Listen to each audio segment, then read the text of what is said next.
Segundo video dedicado a la obra Retórica Cristiana del fraile franciscano de origen mestizo Diego Valadez, publicada en 1579. Seguimos en este segundo video analizando el contexto espacio-temporal de la obra y del autor. Aquí estábamos viendo un mapa donde se pueden ver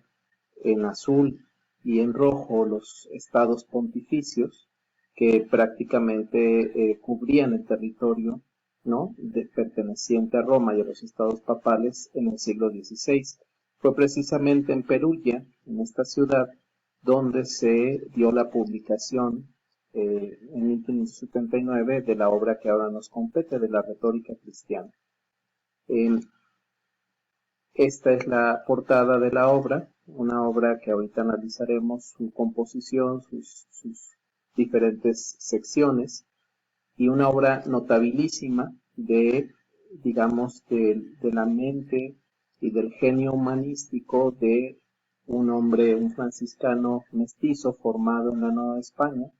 con mentes importantes en el contexto, digamos, donde estaba el propio Sahagún, donde estaba Fray Andrés de Olmos, donde estaba su maestro principal, el teólogo de origen francés Juan Fauchet, y esta es la ciudad de Perugia. Ahí podemos ver lo que es el Palacio Comunal en la plaza principal de la ciudad, que hasta la invasión napoleónica fue uno de los territorios que formó parte de los estados pontificios. Y decíamos que en 1580 u 81 regresa Diego Valadez a Roma, después de haber estado en Perugia para la publicación de su Retórica Cristiana, como parte de una comisión papal para la revisión de esta obra, publicada por 4 notables luteranos, que es la historia eclesiástica, la versión de la historia de la Iglesia realizada por los luteranos, en esto que se llama las Centurias Magdeburgenses. Y bueno, ahora haciendo pues una revisión de la biografía de Diego Valadez, este humanista, filósofo, historiador, teólogo, lingüista, dibujante, grabador, misionero y evangelizador, o sea, un hombre muy prototípico, digamos, del Renacimiento de ese entonces, pero siempre vinculado en este caso a la Iglesia. Fue el primer mexicano que imprimió una obra en el viejo continente. Esta obra fue la Retórica Cristiana, en Perugia en 1579. Se conoce que era mestizo, padre de un conquistador español, su madre una india tlaxcalteca, y gracias a su origen tanto español como tlaxcalteca en específico, esto le permitió ingresar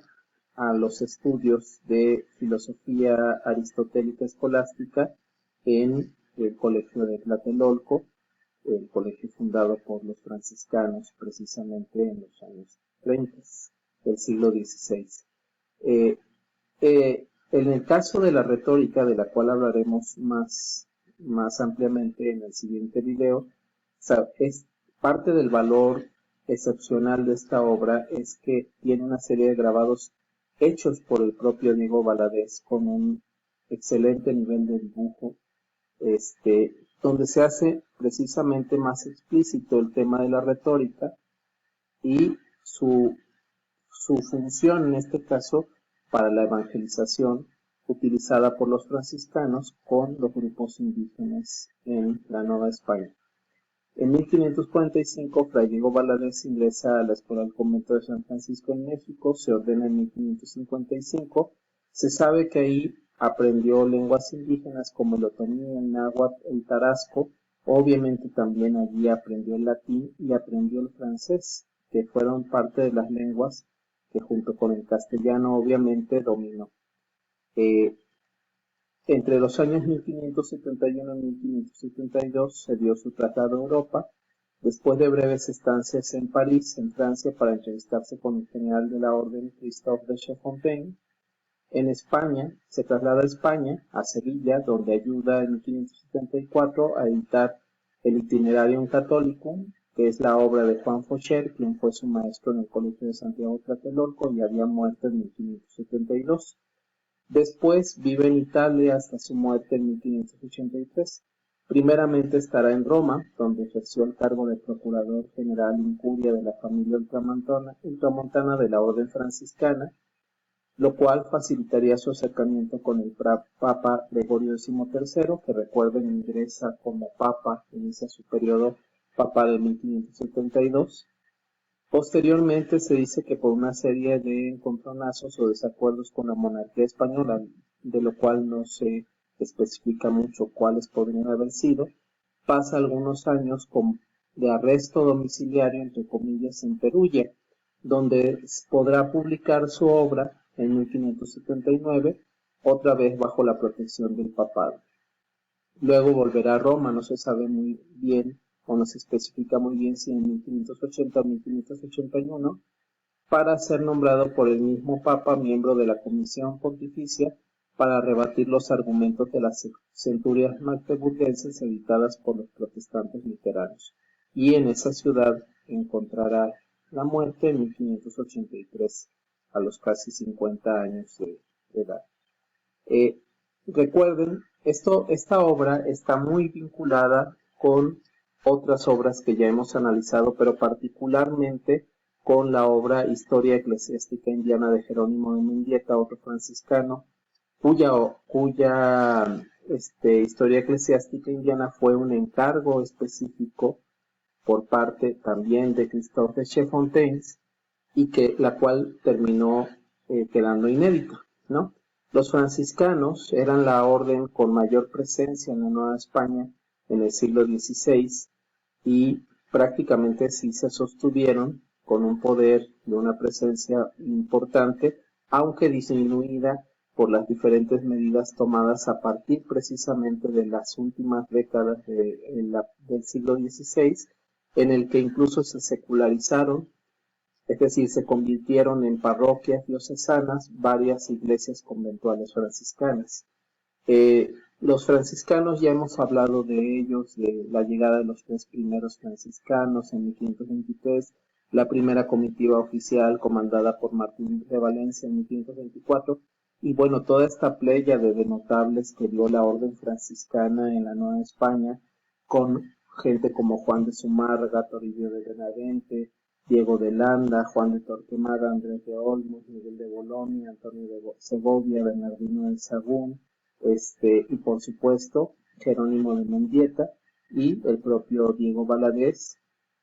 que estará entre los más importantes. Aquí hay un error en la ficha, dice Vasco de Quiroga y nunca fue franciscano, solamente para que no se vayan a ir con la pinta.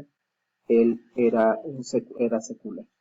Bueno, entre los menores franciscanos se fundarían 200 conventos en 7 provincias. Fue la orden religiosa con mayor número de provincias. Las provincias son los territorios jurisdiccionales en que se dividía, digámoslo así,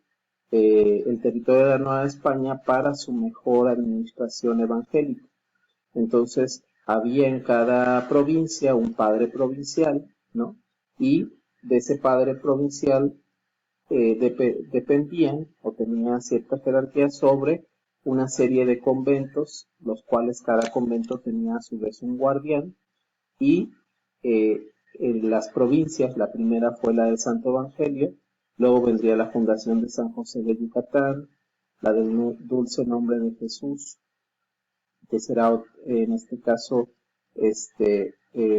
otra de las provincias existentes, la de San Pedro y San Pablo de Michoacán,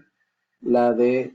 San Francisco de Zacatecas y la de Santiago de Jalisco. Aquí nada más esta de el Dulce Nombre de Jesús es la de Guatemala, que aparece aquí mencionada 2 veces con 2 fechas distintas, pero es México, Yucatán, Guatemala, Michoacán, Zacatecas, Jalisco. Aquí vemos parte de lo que es el mapa de las provincias que se encontraron en el centro, occidente y norte. No aparece San José de Yucatán ni Santo Nombre de Jesús. Y bueno, estos son los datos de la ingente actividad constructiva y evangelizadora que llevaron a cabo los franciscanos, con un número de hasta 287 conjuntos conventuales eh, erigidos hasta 1596, de acuerdo a las cifras de Jerónimo de Mendieta y Juan de Torquemada.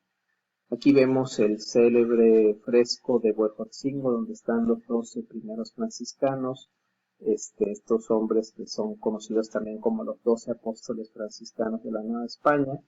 los primeros conventos, México, Tlaxcala, Texcoco, Huejotzingo. Aquí vemos precisamente una imagen de Huejotzingo, uno de los que se conserva en mejores condiciones y que fue concluido. Sus obras que vemos son del siglo XVI en general.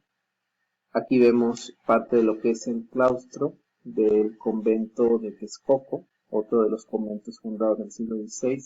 donde además, bueno, se llevó a cabo una labor también educativa importantísima con los indígenas. Esto es la capilla de la Tercera Orden, una construcción barroca, pero aquí está la portería, que es del siglo XVI, que da al claustro, al convento, el conjunto conventual franciscano de Texcoco. Y aquí vemos el convento grande de San Francisco de México, muy mutilado, del cual se conserva la iglesia, aunque es una iglesia ya muy modificada. Esta última iglesia que está todavía en San Francisco, en la calle Madero de México, pues es en su mayoría ya una obra del siglo XVIII, pero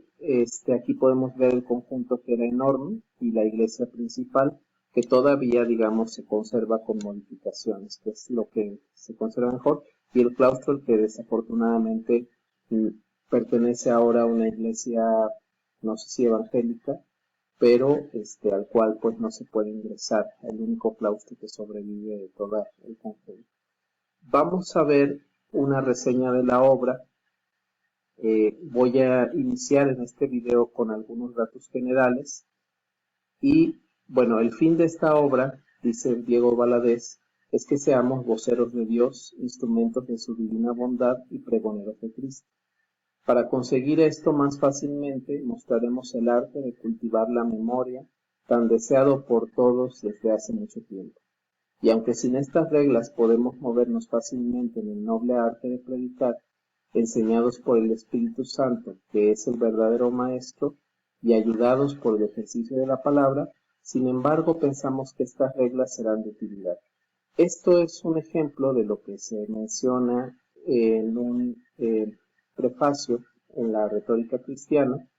escrita en latín. Aquí estamos viendo, por supuesto, una traducción al español de una edición hecha por la UNAM en el siglo XX, y donde podemos visualizar que esta afirmación sigue los principios dejados por el Concilio de Trento acerca del uso de la imagen como un instrumento utilísimo para reforzar la retórica, el arte de la prédica, en este caso, en la retórica, el arte del bien decir, en función de la prédica y la evangelización. Y finalmente esta otra cita: la retórica cristiana es el arte de descubrir, tratar y disponer todo aquello que pertenece a la salud de las almas, lo cual el orador conseguirá enseñando, moviendo y conciliando. Es una obra de apoyo a la evangelización con el ejercicio de la palabra.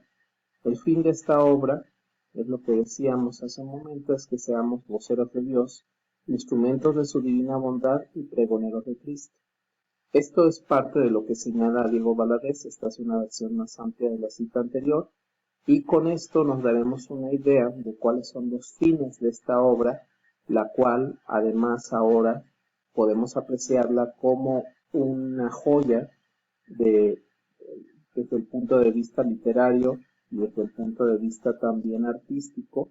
de las artes visuales, por la presencia de estas imágenes creadas por el propio fraile, en función de la importancia que tenía que tuvo en la evangelización de los indígenas, en general en América, el uso de la imagen, y cómo esto estaba perfectamente en consonancia con los principios enunciados por el Concilio de Trento, en los que esos principios serán tan influenciados por el pensamiento de Carlos Borromeo, muy importante cardenal y luego arzobispo de Milán. Vamos a dejar hasta aquí, nos vemos en el siguiente video.